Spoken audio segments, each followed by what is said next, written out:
reflecting and mirroring tool for journalists. This tool could work as a web application where journalists keep their articles. Every time a new article is uploaded, it is scanned by a few basic criteria such as grammar or whether at least 3 different sources were included. The criteria list could extend to include whether both a recent and historic source were taken into account, or whether new contact was made. Lastly, the article is to be peer-reviewed as well.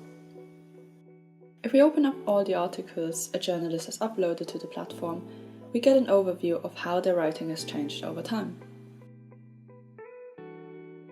The overall diversity score of an article is reflected in the color an article is tinted with, ranging from red, rather homogeneous, to a bluish-green for reflecting more diverse sources.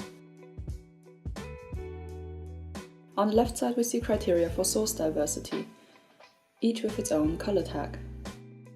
How much each of these criteria were reflected in each of the articles can be seen by the color bar on the article's left edge. On the bottom here, you also see what categories are suggested to the journalist to be more aware of when choosing the sources. Here it is important to note that the diversity criteria, as opposed to the basic article criteria before, do not all have to be met in each article.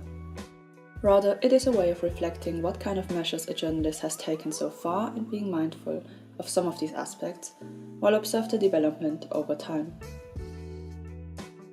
Another way of displaying the articles is to arrange them along an axis. Here, the x-axis sorts pieces by whether the sources included are ones that are already often referred to or rather infrequently. The y-axis sorts pieces by whether the pool of experts consulted in the article are rather similar or diverse in themselves.